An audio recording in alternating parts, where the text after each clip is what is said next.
Então, a gente vai continuar aqui na parte das propriedades físicas dos fluidos. A gente, eu vou ressaltar aqui as principais propriedades que a gente trabalha na hidráulica, né? Então, as mais comuns é a pressão, a massa específica. Erroneamente, a gente traz aquele conceito lá do segundo grau também de massa específica. Eu vou explicar um pouco mais para isso, chamando isso de densidade, né? Mas na verdade é massa específica. A temperatura.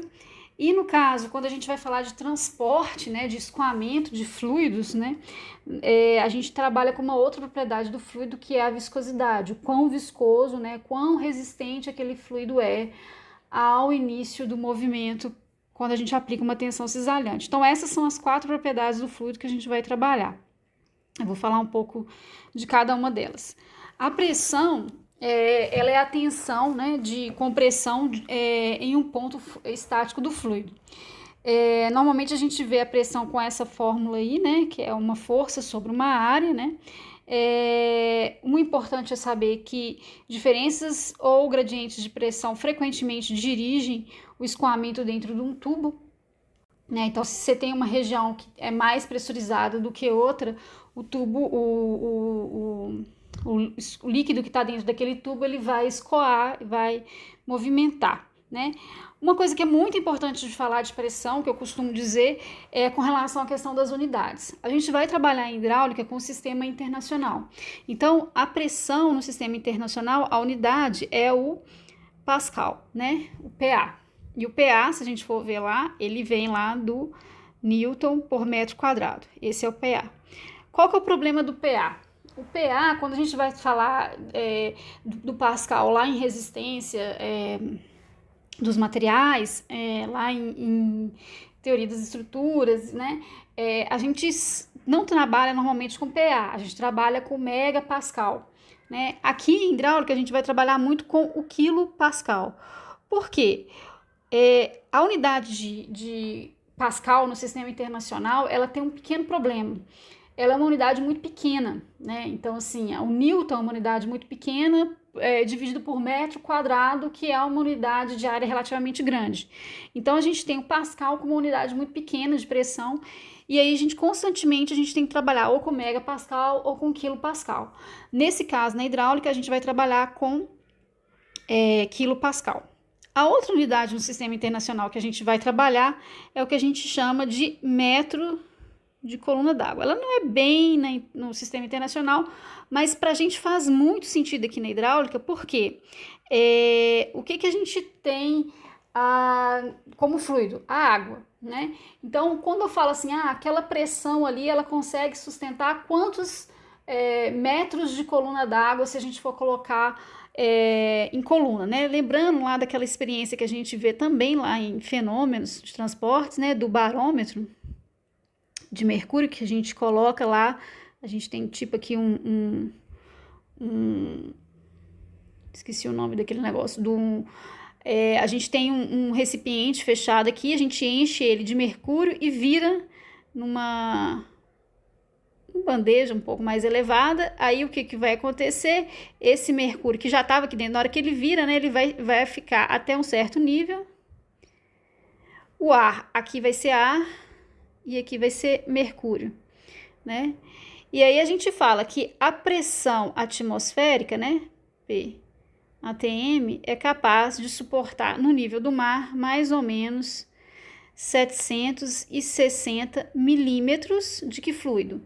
De HG. Então, a unidade desse exemplo que eu dei aqui para vocês, desse experimento que a gente faz, né, desde lá do segundo grau, é o que? É milímetros de HG.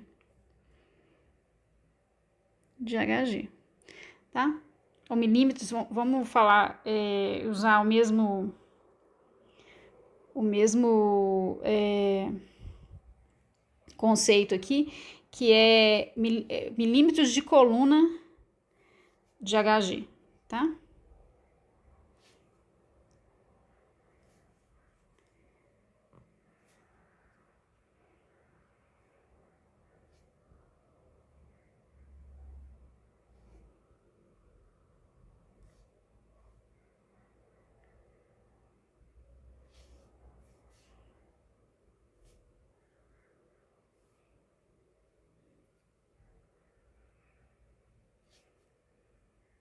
finalmente aqui, né? Milímetros de coluna de Hg, tá? Essa é a unidade nessa parte aqui.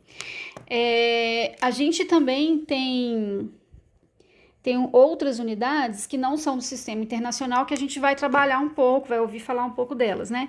Então, a gente tem kgf por centímetro quadrado, é outra unidade que a gente trabalha também, e a gente ainda tem as unidades que são do sistema inglês, que é o bar, que a gente pode ouvir falar, e o psi também. Normalmente a gente encontra manômetros que tem essas unidades, né? Quando a gente vai lá calibrar, por exemplo, o pneu do carro, se eu não me engano, ele está em psi, né? Então, só para vocês terem essa ideia, uma coisa que é importante, a gente está trabalhando com essa parte do sistema internacional, principalmente porque a gente está no Brasil. Se a gente vai para os Estados Unidos, se a gente vai para a Inglaterra, esses sistemas não são... A Inglaterra até um pouco mais do que os Estados Unidos, mas você tem mais uso do sistema inglês. Bom, outra propriedade que a gente vai falar um pouco aqui é a questão da temperatura, né? A temperatura, ela é uma medida do nível de energia interna do fluido, ela condiciona outras propriedades termodinâmicas, como a viscosidade, a massa específica, né? Que eu vou falar um pouco mais para frente. Então, ela é uma propriedade do fluido que é extremamente importante. A gente trabalha no Brasil com Celsius, né? Mas se a gente vai, de novo, né, para os Estados Unidos, a gente tem uma medição em Fahrenheit. Então é importante ter essa ideia aí de que a gente está trabalhando sempre com graus Celsius. Eu acho que lá em fenômenos de transporte vocês usaram muitas tabelas para descobrir qual que era a massa específica da água, qual que era a massa específica de um determinado fluido, qual que é a viscosidade de determinado fluido, utilizando a temperatura. Né, a temperatura ambiente. Normalmente a gente trabalha com a temperatura no ambiente, no Brasil, a gente trabalha com a temperatura de 20 graus Celsius a 25 graus Celsius, né, a temperatura no ambiente. Então, quando a gente vai falar, por exemplo, de água fria em instalações hidráulicas prediais, a gente está trabalhando com mais ou menos com essa faixa de temperatura. Se eu estiver trabalhando com água quente, por exemplo, eu já vou estar trabalhando com uma temperatura de 40 graus Celsius, e aí as outras propriedades da água já mudam, então as equações elas sofrem um pouco de alteração também. Massa específica, igual eu falei com vocês, a gente confunde muito pensando naquele conceito lá, que é a do segundo grau, que é a densidade. Na verdade, a densidade, eu vou falar um pouco mais para frente, é uma comparação da massa específica de uma determinada matéria ou amostra em relação à massa específica da água. Então, a massa específica da água, e de qualquer outra matéria, ela é uma relação entre a massa e o volume. Então, no sistema internacional, a gente sempre vai ter como unidade de massa específica quilos por metro cúbico, tá? Uma coisa que é muito importante em líquidos e que facilita para a gente muita coisa, que a gente vai ver mais para frente nas equações quando eu for fazer uma revisão, é essa parte da constância dessa massa específica, né? Então, assim, em líquidos como a água, praticamente a massa específica ela é a mesma. Isso garante uma série de características importantes para os fenômenos que acontecem na natureza, né?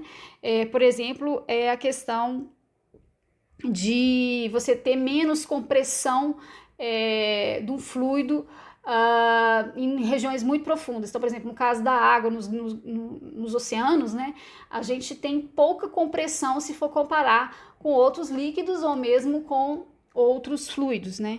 Então, a massa específica da água ela é praticamente a mesma, mesmo em regiões muito profundas no oceano.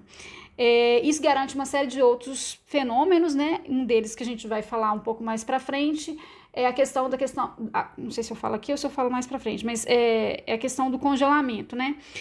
A massa específica da água, ela atinge o ponto máximo a 4 graus Celsius, né? Essa variação é pequena, mas quando ela atinge a densidade, o valor máximo é de 4 graus Celsius, e E isso garante, por exemplo, que os rios eles não sejam congelados no período de inverno em regiões muito frias, né, que garante a manutenção da vida e uma série de coisas. Então, uma coisa que é importante vocês terem sempre em mente é que essa massa específica, então, no caso de fluidos, no caso de líquidos, ela é praticamente constante, ela é a mesma, independente da pressão que você está colocando naquele fluido.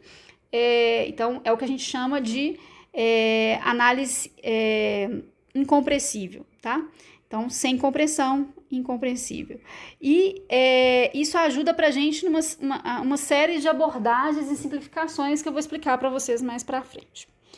Bom, de novo aqui a questão da densidade, era aqui que eu ia falar a respeito dos 4 graus Celsius, mas a densidade, então, ela é sempre uma relação entre as massas específicas, né, de uma determinada substância. E normalmente a gente usa a massa específica da água como referência. E qual massa específica da água? A massa específica máxima da água, que é atingida quando ela está na temperatura de 4 graus Celsius, tá? Então, isso que seria a densidade. Viscosidade. A viscosidade, então, eu gosto de explicar ela como essa propriedade que cria uma certa resistência ao início do movimento de um escoamento, né, de um fluido. Normalmente a gente coloca em fenômenos de transporte esse exemplo aqui, né? Então o que está de azul é um líquido e a gente coloca aqui uma placa, né? Então você imagina que essa placa está aqui, eu vou tentar empurrar essa placa, fazer uma força aqui. E essa força, esse movimento, ele vai sofrer uma certa resistência, né? Essa resistência, ela está relacionada, então, aqui... ela está relacionada aqui, então, com a velocidade com que essa placa se desloca e o tanto que ela se desloca, né, em relação a y, e com essa força que eu aplico. Então, a força, a força, na verdade, aqui é uma tensão, né? Essa tensão cisalante se relaciona, então, com a velocidade do movimento dessa placa e o tanto que ela desloca com uma certa propriedade do fluido, que é a viscosidade. Então, esse Ni aqui é a viscosidade que a gente fala do fluido, né? Então, esse du, dy, a gente chama de taxa de deformação. Bom, a gente vai usar a viscosidade da água para algumas situações um pouco diferente do que vocês viram em fenômenos de transportes. A gente não vai se ater muito à questão de calcular Reynolds, essas coisas assim, mas é importante entender de onde que vem e em algum momento ou outro pode ser que a gente aplique conceitos relacionados